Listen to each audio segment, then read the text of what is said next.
Tonight is another video on dip pen nibs. Before that, however, a little bit on this paper. If you read on the forums about inexpensive notepads for fountain pen friendly paper, you'll come across several mentions of this paper from Staples that's made out of sugar cane. I think over the years they've changed the name because I actually thought that it was out of production, but found it here under this name. I ordered this from the Staples website. You probably would have to order it from their website, but they often will offer free site to store shipping.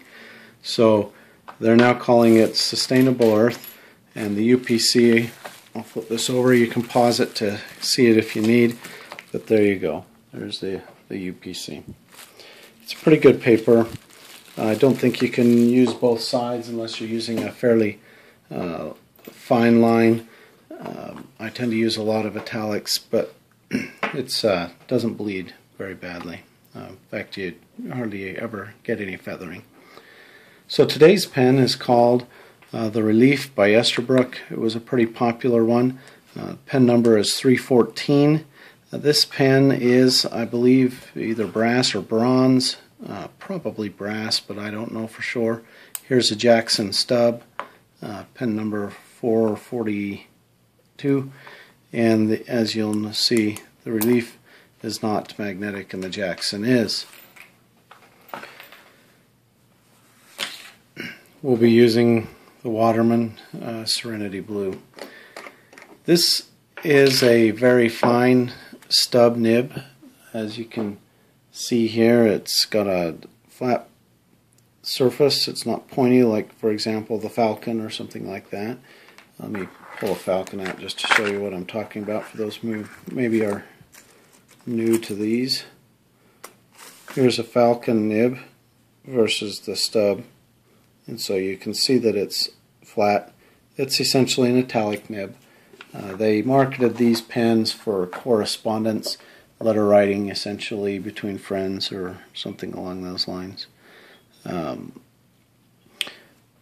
Holds a fair amount of ink in the pen and seems to write for quite a while. So we'll just begin with the Esterbrook. This is a wide rule. I don't typically like lines this tall, but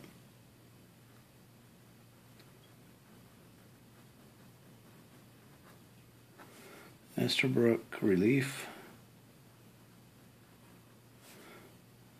314. Oftentimes with a italic nib, people have a hard time holding them. You hold the pen at a 45-degree angle, so if this is the page, you're holding the pen this direction, and the flat part of the nib, if this here is the nib, is pointed in that direction as well. And so in other words, I'm not rolling it on a tip like this that's flat against the page, and you know you're holding it correctly if when you draw an X you get lines of two sizes and a plus sign that are the same size.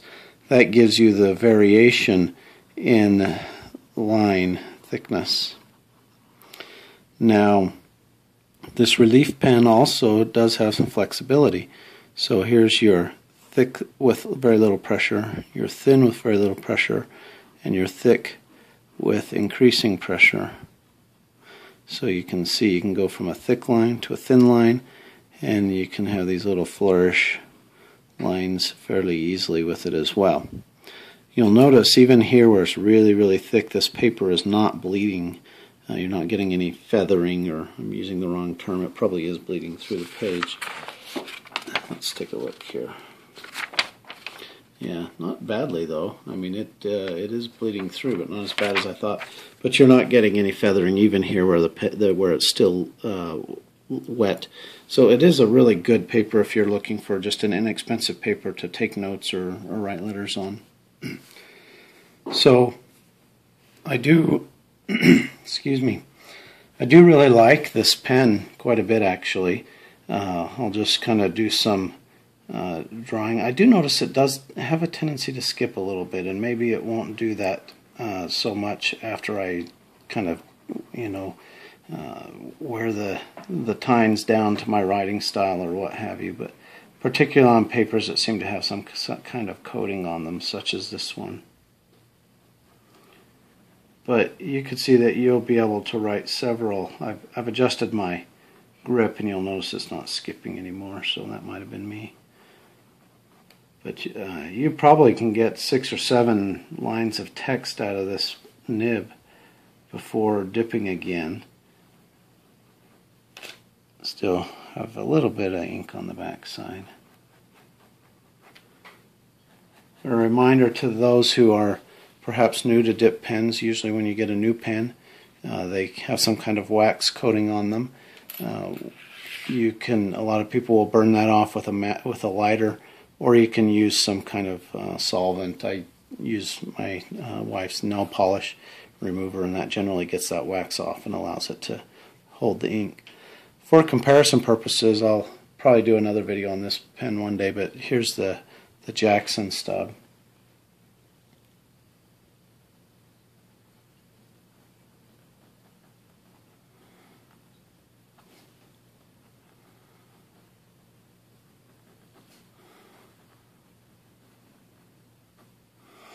This particular nib is fairly wet.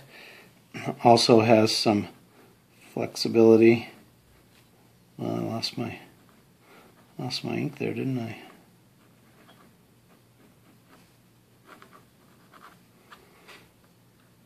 Might be this paper.